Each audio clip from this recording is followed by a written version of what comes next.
Hey everybody. Well, what do we do when it gets really cold? Because that's what's about to happen. And I think a lot of people are actually going to see this, not this video, but the weather.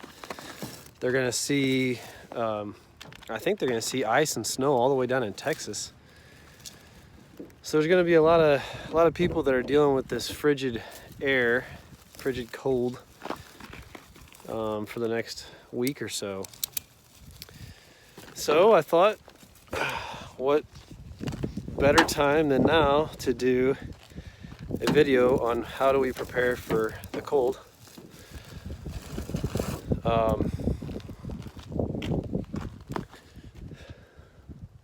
Lots of dry bedding. That's probably the biggest key. So get my gloves on. I think it's like 15 degrees. And I know all you northern people are probably like, man, it's like, 15 degrees. It's no big deal. Well, for me, 15 degrees is cold. Real cold. So, we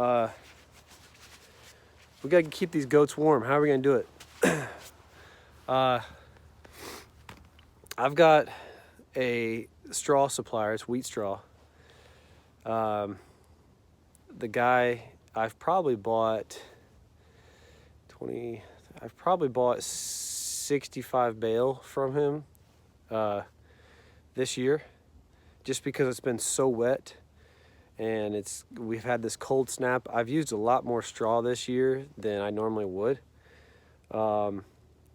But one of those main reasons is the barn that we threw up real quick, that we didn't really have a plan. We just had to throw a barn up and get the goats in it for the winter. It's sitting kind of downhill from the rest of the land, and so there's a lot of water that runs through the floor, and there's no concrete. It's just it's just built out in a field, and so we've had to use straw to build up the floor to try to keep them something dry to stay in. So as they walk on it and they pee and stuff, it just kind of starts to soak down, and then it wicks moisture up when grass is on it from their hay bale. So anyway, and that maybe is something that I learned along the way. I should share, or I could share. So you don't use hay for bedding, because hay, the grass, dried grass, will actually soak up the moisture, and it will keep moisture in the ground or in the bedding, and obviously cause parasite issues, and it's cold and wet and all that. Where straw, the reason why I use straw for bedding is it doesn't wick up moisture. It doesn't soak up moisture. It actually just lets the water or urine, whatever, run through it, and it stays somewhat dry. I mean, drier than grass, So this is wheat or oat, straw bales, and that's what you'd want to use for your bedding. And then for your feed, you use hay. So that's the difference between straw and hay. A lot of people will say hey, I'm gonna get some hay bales for the hay rides or whatever in October. Well, they're actually looking for straw bales. So straw bales are real stemmy. So they have big old stem pieces. They're usually a real light colored tan. And then hay bales are usually green unless they've been sun bleached, and it's more of a grass type. So we went and grabbed 17 bale today.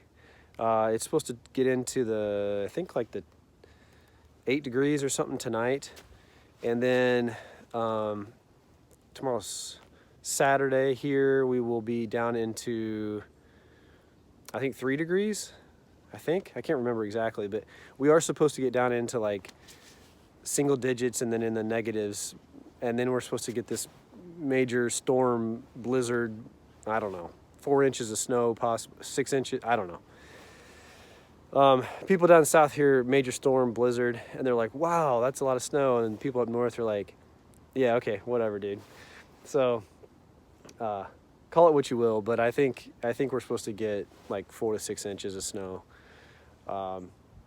So hay bales, or straw bales, that's the one thing. We're gonna lay out dry bedding. We're gonna make it deep. We'd like to have maybe 6 inches deep, and we just overlay it in the barn. So we lay it over top of what's already there, and then we clean it out in the spring and start over. Rather than trying to shovel it all out and then put new down, it really just creates more moisture, in my opinion. So we just lay it on top, lay it on top, lay it on top until we kick them out of the barn for the spring, and get them out on pasture, and then we'll take a day and clean it all out. And then we bought some extra heat lamp bulbs. So the bulbs are, that's what's going to keep these babies alive. And if you get a bulb that burns out in the middle of the night, you don't have another bulb to put in there, what could happen? So we got a couple extra of those just to keep on hand. And we got our water heater. We got this filled up. I think I showed you this in a video the other day, but this is just something we bought at Road King. I don't know, can you see that? Yeah. So this is just a tank heater. You just plug it in. Can't tell at all what we're looking at here. So just plug it in, and it does a real good job. So it works really, really well. How about feed? I will mention that we try to feed them a little bit extra.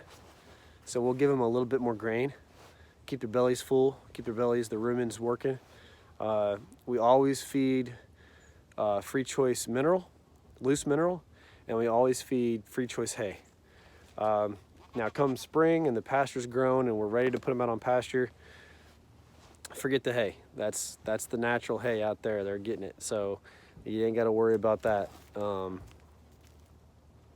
Some people leave the hay out, but I think that just makes for a lazy goat. So we get them out on pasture, we get rid of the hay, and then we keep them on pasture. Come, probably October-ish, depending on how the year goes, November-ish, we'll start bringing the hay back out for them. So.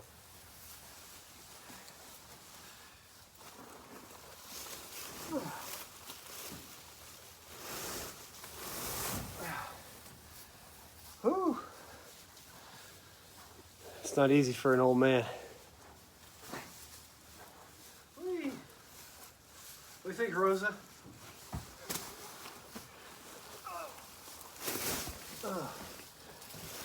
So, how many hay bales do you need for your goats? Right? Whew. How many do you know to buy? Wow, I'm out of breath. Well, how many straw bales you should buy for the winter? I'd love to be able to just tell you a number, but I can't. And the reason is there would be a few factors that I would have to know, that you would need to know to determine how many straw bales you need. Now we're talking straw, so we're talking bedding, not hay bales. That would be a factor, not a factor, an equation that we can figure out how many bales you probably need. But that would be a separate conversation. Maybe a later video we'll talk about that. But so how many straw bales do you need? It depends on your goats. It depends on your region, and it depends on your shelter. So, and really preference maybe. Come here. You want to talk some bales too?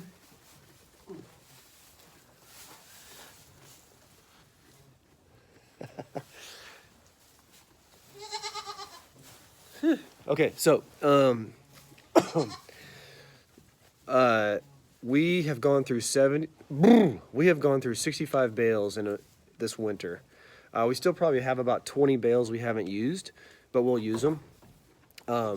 We try to keep a 24 by 36 barn fully layered with fresh straw about every week and a half, 2 weeks, or you know, if we got bad weather coming in, we'll put some straw down just to keep it dry. Like I said, we don't have a floor in the barn, so what we put down is gonna, you know, it's the ground.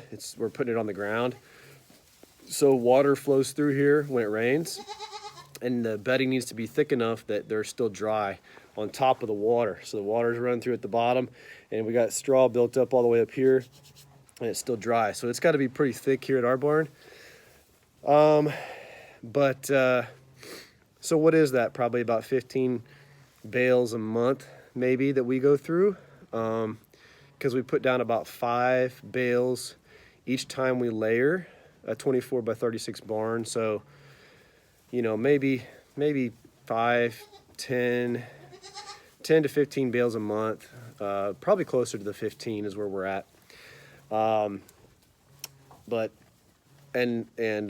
Just make sure it's good dry and make sure it's not moldy. He will not stop biting me. Look at him. Hi dude, how you doing? All right, so that's gonna keep the mamas from freezing at night. I've showed you some of the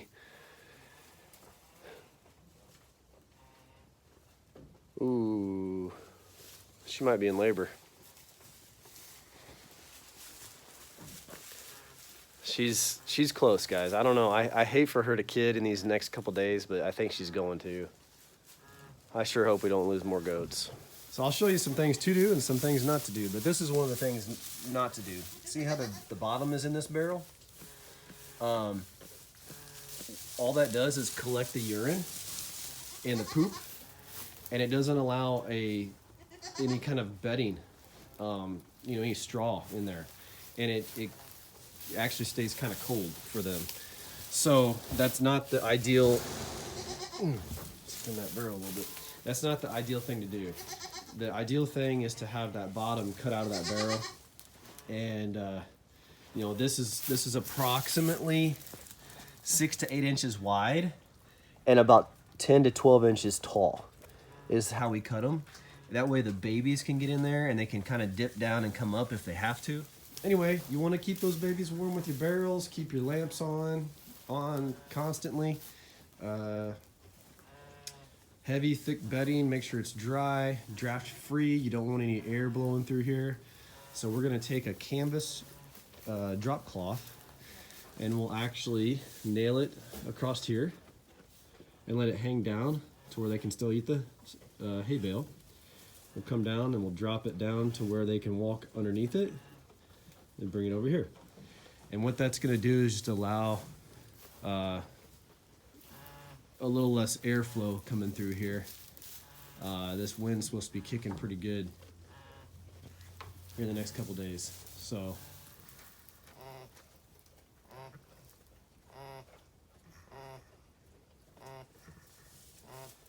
I think this goat's getting pretty close, guys. I think we're probably 24, 48 hours out. So I will probably pin her up over here.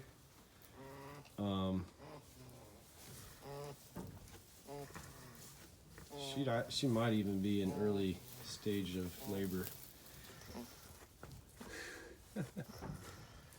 She's probably the best bodied goat, but she's got an underbite pretty bad, and I think that's why she's been passed on to me versus.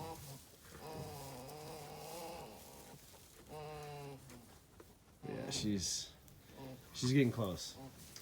So I need to prepare for that. I'll get you back on the videos once we know a little more there. I guess what we'll probably do is move her into this middle pen, and man, we got to figure out how we're going to keep all these babies and goats warm. So stay with us.